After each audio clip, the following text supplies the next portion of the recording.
Le programme d'Anne Hidalgo en podcast, dans cet épisode, comment Paris fait face à l'urgence écologique.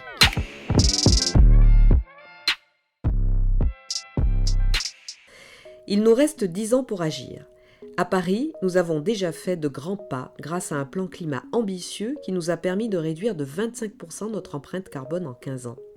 Ce résultat est le fruit de nos actions pour favoriser la marche, le vélo, les transports en commun, pour faire des économies d'énergie dans les bâtiments et aussi pour soutenir une alimentation durable, moins émettrice de gaz à effet de serre.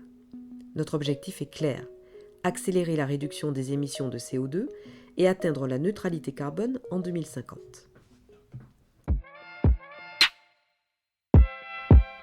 Première proposition. Nous souhaitons rafraîchir Paris pour nous protéger des pics de chaleur et canicules dont la fréquence et l'intensité vont croître dans les prochaines années, et cela passera en partie par de la débitumisation.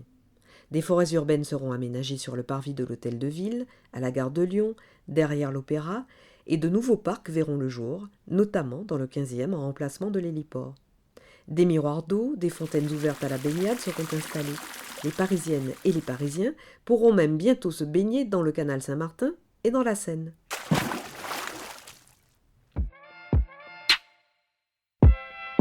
Deuxième proposition.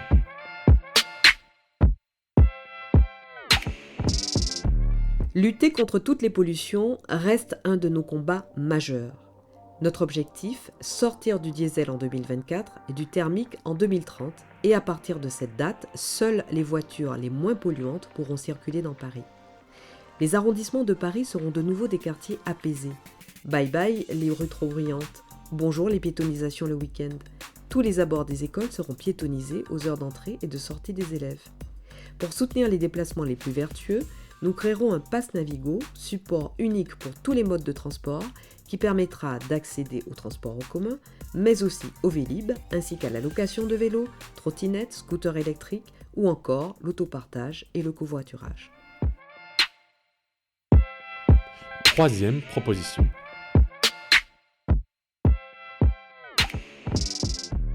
Nous souhaitons inciter à l'éco-rénovation dans tous les immeubles. Ainsi, 150 000 copropriétaires seront soutenus grâce à un nouveau programme pour les accompagner dans l'amélioration de la performance énergétique, la végétalisation des parties communes, la récupération des eaux de pluie, l'installation de garages à vélo ou encore la création de bornes de recharge électrique. Cette démarche sera également appliquée aux parcs de logements sociaux et aux bâtiments publics. Partout où c'est possible, le béton sera remplacé par des matériaux écologiques, le bois, la pierre, la terre, le chanvre, et nous soutiendrons les filières de réemploi de matériaux.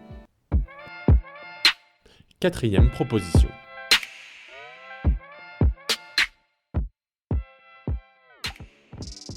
Notre objectif, faire de Paris une ville zéro déchet. Nous aurons des rues et des quartiers zéro déchet dans tous les arrondissements dans lesquels les riverains et les commerçants se mobiliseront pour réduire leur impact. Des poubelles de tri sélectif seront installées dans toutes les rues et chaque immeuble aura des solutions pour valoriser ses déchets alimentaires en compost ou en méthanisation.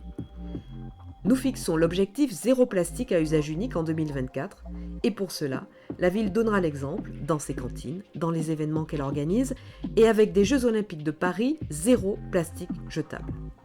Nous engagerons également dans ce défi les restaurateurs, les commerçants, les acteurs de l'événementiel. Nous organiserons aussi le compostage des 100 000 couches utilisées chaque jour dans les crèches municipales.